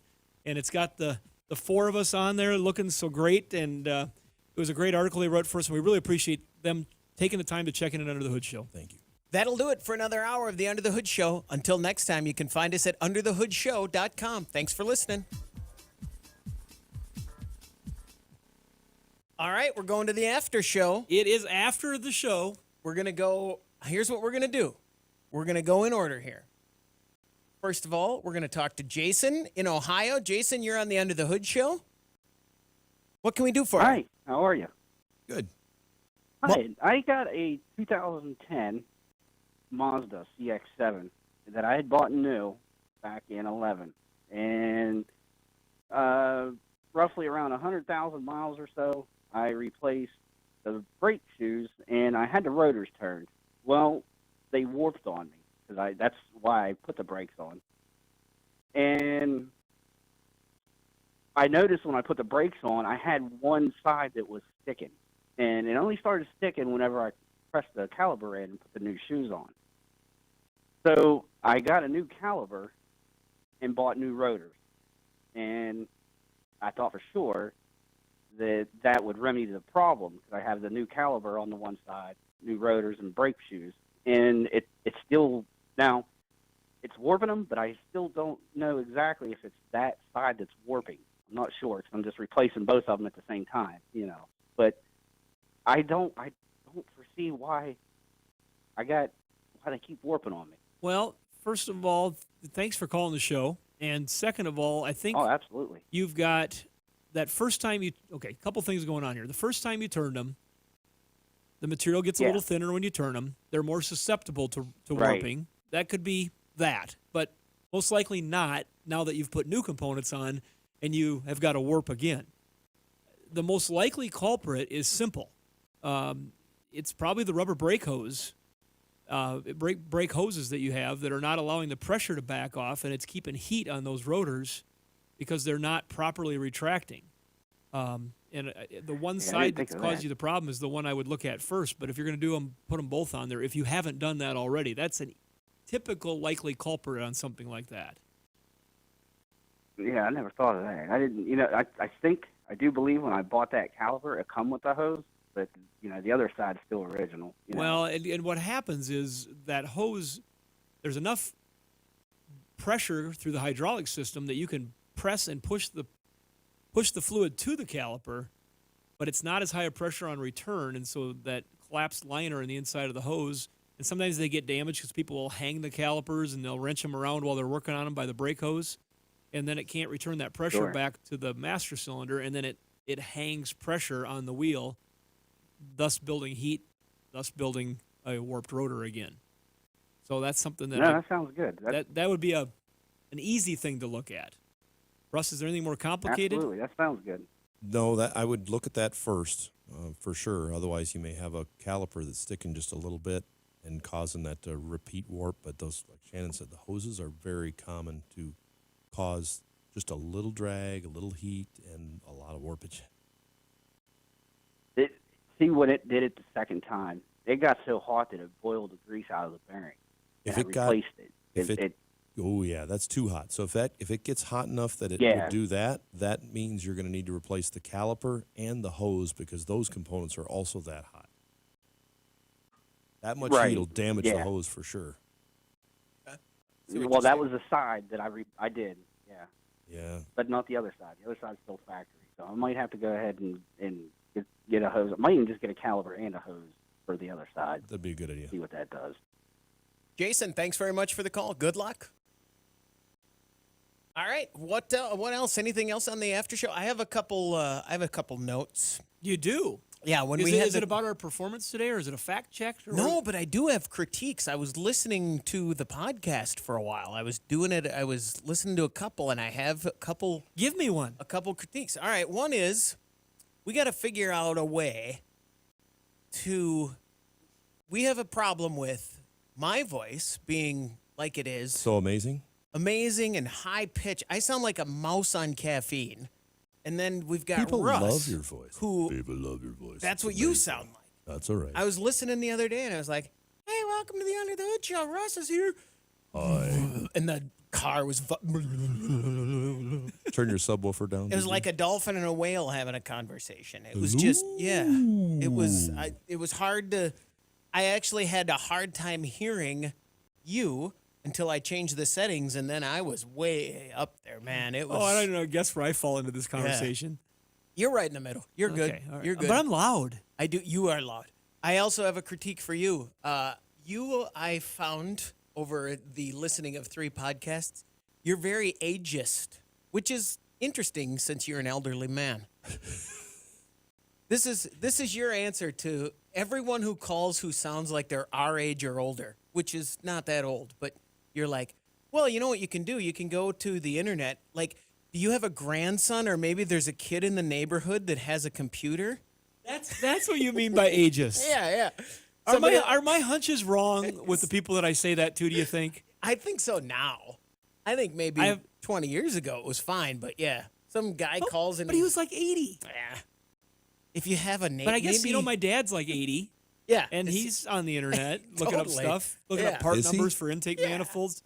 He was so proud of himself. Between him and my mom, he was at a farm sale, and they happened to have some... Well, he knew they were there, but there was some like older Corvette stuff that the guy had stuffed in a shed that was part of the farm sale, and so there was some intake manifold and some cylinder heads and different things, and so he had to go over and check it out. Sure. So he was able to find the part numbers, and he called back to my mom on his flip phone. I was going to say, did you look it up on his flip? That'll take on forever. his flip phone, and then she was able to get on the internet and get the part number in and find out what exactly that was. Right. So he knew, and then. I think he brought home a couple things. He brought home a 4-speed transmission that day, I think. But now, I thank you. That's a good critique. It's a system of computers that are connected. Yeah, he's got it. That's a fair critique. And then my last one is just to this. I was watching a documentary the other day about Mount Rushmore and the carving of Mount Rushmore, and I thought of it when we had the call from Colorado about the octane, because this documentary was more like a travel show documentary, so it wasn't like very in depth. It was just a small travel piece. And the guy said, well, when they built Mount Rushmore, they used bosun's chairs that were invented, this particular one by the sculptor Gutzon Borglum, and they hung off the face of Mount Rushmore almost 6,000 feet in the air. What? And I went, well, if you've ever been to Mount Rushmore. So the over altitude, a mile in the air. Yeah, the altitude, it's almost 6,000, but it's not 6,000 feet above the ground. Right. The ground is a few hundred feet. Don't get me wrong, you're dead either way. That's quite a dramatic ad. That's over 6,000, almost 6,000 feet in the air. Well, sure, if you're judging from sea level. Let's remove the ground. Right. Yeah. And then I thought of my boss once who was talking about mountains, and he said, well, the mountains out there are a lot higher because that's above the ground. We were like, the Black Hills were the same height. Yeah, but the ones there, because they're at sea level. He thought that they judged based on the ground. I like to let people have their story and not try to add on to it, but sometimes I catch myself. No, you don't. You always add on. No, it's fine. No, I don't. I really think about this. How about the people that say, if I do well, that, it's so much tell me I'm colder doing there that. than it is here. No, It's like, but wait a when second, it's 32 degrees there, it's 32 degrees here. Well, it's just a different kind of cold. It's 32 degrees there and 20% humidity. It's 32 degrees here and 20% humidity. It's exactly the same. We're at the same altitude. There's no difference. Well, no, it's way colder there. Okay, Chris, I gotta go back. Do I tell complimentary stories a lot? Yeah, we all do. We all do. But I try not. I really consciously try not to do that. Not only do you do it, but you draw attention to it every time. I have heard you say, "Well, I don't want to add on." This is a self-help session right now. I don't want to add on, but it's fine. Well, I'm already guilty about it, and you're going to do it. And I'm going to do it anyway. Yeah, yeah. So that's what I'm going to do right now. That's what about the part where the producer says we talk over each other? Your only issue is that you draw attention to it every time. but I don't it's want to fine. do it. You can't help it. Because Everyone there's some does people it. I know that do it all the time, every time. They won't let somebody. Yeah, they won't leave the room and let somebody have the story. I know somebody like that. Because I'm okay. Shut up, Chris. I'm okay to let somebody have the story and walk out of the room. Well, now let them have their do moment. that, you've got to preface it by saying, "I don't want to top that," but Yeah. Now I want to hear Yeah, your but my story now. uncle drove the space shuttle. well, I don't want to top that, but Yeah. Do you want to know something from your story? I do. I actually do. I don't think the buildup is good enough for the story. Yeah, now you're gonna be like, I was there once. oh, we're still no, on the air. when we were kids, and that could be anywhere from 5 years old to 20. Right. But when we would go to Grandma and Grandpa Johnson's house, there was always a box of rocks behind the door in the garage. And one of those pieces of rock was always told to us to be part of Mount Rushmore's. It was part of George Washington's nose. And I believe it might have been because my grandparents were out there when it was being carved. Okay. And so they were able to pick up some shrapnel, and they always said that was part of the nose. So I, to this day, really don't know if it was actually part of the nose, if they were up there and watching them chisel on the nose, and then were able to run up there and capture part of the nose. Right. Or if it was just part of the general carvings, and that Right. was a better story to tell. But I'm sure I I have got, a got plenty. hunch on that one. I got plenty of relatives listening, but whoever ended up with George Washington's nose piece? That's a good Because question. there's a lot of cousins that knew that story, and I wonder who ended up with that. Oh, that's a good question. What other? Do you have any other good pieces of things? No, that was Russ. I have no other story to tell. I just wanted to tell that one. I've got nothing. We had nothing over. My grandfather was a geologist for Texaco and traveled all over. He was in North Dakota, where my mother lived with him for a while, and I talked about Lemon, South Dakota when Yeah. we picked up our station there, and she talked about being at the train station there and different things about North Dakota. But the one thing I remember were all the rocks he had on his porch outside, and they were beautiful, different quartz and things. Like, where are all these from? And he says, well, we look at that, and I can tell you if there's oil in the ground or there's salt in the ground or sand based on the type of minerals that we mine down to a certain footage. Did he make you lick them? Did you go taste it? What's it taste like? No, I just remember Salty? they were lots of colorful things and they were Yeah. really pretty. But the one thing I remember from what she told me about, this is going back probably 20 years ago, she said, I remember when we went to North Dakota and they made us go all the way up there. And it was a dud, and he was not real happy about it because they had to do all this research for a year in the Bakken oil area, and it was just called the Bakken listen to this, area. what's coming. There was nothing. They said the oil, there's some oil down there, but we'd never be able to get it out of the ground. It's 100% worthless. We shouldn't have come. That's my biggest story, which turned out One of the biggest Once they oil figured out how about with fracking and stuff. 60 years after that was explored, they found some, and that's been the case all over the place. Sure. But we did things different back in the day, but those rocks and things are really So, neat. Chris, when you started, I kind of made you go right to critiques. You were going to say something else before that. Was that the Mount Rushmore story, or was it? Yeah, it was the Mount You said you had a couple things. Yeah, it was the Mount Rushmore story. Then we went to critiques of the show. Those were just the two things that stood out for me. I have a piece of the Berlin Wall. Oh. And I have a piece of Old Comiskey Park in Chicago that I can give provenance for. Well, not really. The one I grabbed when Comiskey Park was coming down, I grabbed a little chunk of that, and then my mom got a chunk of the Berlin Wall. That's pretty wild. My brother was there when it came down, and he got some pieces for my mom because my mom was there when my mom and dad lived there when it went up. So it was kind of like it was a bookend thing. My mom went over there. She was planning to go over there and went over there then. And then it came down. So she was really excited to go over there because they were there when it went up, and it was kind of like a bookend thing for our family. That's cool. Yeah, it was really neat. So I have it somewhere. Ooh. No, I mean, I know I have it. Could you find it in 10 minutes? I could. There's one place I could look in 10 minutes. I wonder if I. Because that's the contest. When you know you have something, and it's important. You tell somebody how important it is to you. Hey, can you find it in 10 minutes? Here's what I bet will happen. I'll go. Here it is, right here. It's this piece or this other one right next to it. This one's Comiskey, this one's the wall, or vice versa. So there you go. All right. Anything else for the after show? No. All right. I'm after.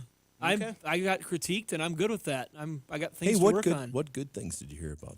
Oh, all the rest of it. It was great. I've listened to it. It was back a few times. And that's how we change. We listen to input from listeners over the years and stuff. But overall, we're getting pretty happy with the way it's come. It's only taken 33 years to be an overnight success. 33-year overnight success. That's right. Yeah, I just put in show 1900 last podcast. 1900 last week. That's, Is that even possible? Yeah. 1900. 30 times 50 is 1,500. I'm old. No wonder I am. No wonder I am. No wonder I'm being ageist to people. Yeah. Yeah. Ageist? Is that even a thing? Yeah. Ageist. Racist? Ageist? Same thing. Sexist? Yeah. What other ists are there? Carist. Lots. You like used cars instead of new cars? Leftist? Rightist? Satanist? Uptist, downist. I think those are typical. Yeah. All right. Are we done? I don't know. I'm never done. Just I think shut we're me done. off. I don't want to top your story, but I think we're done. Hey, by the way. All right. Thanks for watching the Under the Hood Show. Thanks for listening to the Under the Hood Show. Thanks for all the stuff. Subscribing, hitting the bell, telling friends. Is that a bell? Subscribing. Nobody's noticed our VVV in the bottom corner yet. That's bottom title, Chris. You remember over here on the thing? Oh, yeah. Click on your video, the bottom title. It should go away. I was What is putting, that? Well, you did an interview. Did you do the interview last week? No, we didn't. You were in Cool. trauma. Well, and we were not going to gonna do it without you. interview John Dodson from Universal Technical Institute, so I was putting his name up on the bottom when I was practicing, and I had left the week before, and I meant to hit that turn it off before I left, so I'll address it next Oh, I week, got but it. Look it. I got it. There you go. Now it's gone, so everybody can Yeah. say, Oh, am what I in the- happened there? That was weird. Oh, Chris, you got it, but now you put me in the corner. Uh-oh. Nobody puts Russ in the That's corner. no good. There we go. Now I think it's fixed. Maybe. It's fixed. Now everybody be quiet. Let's watch it go away.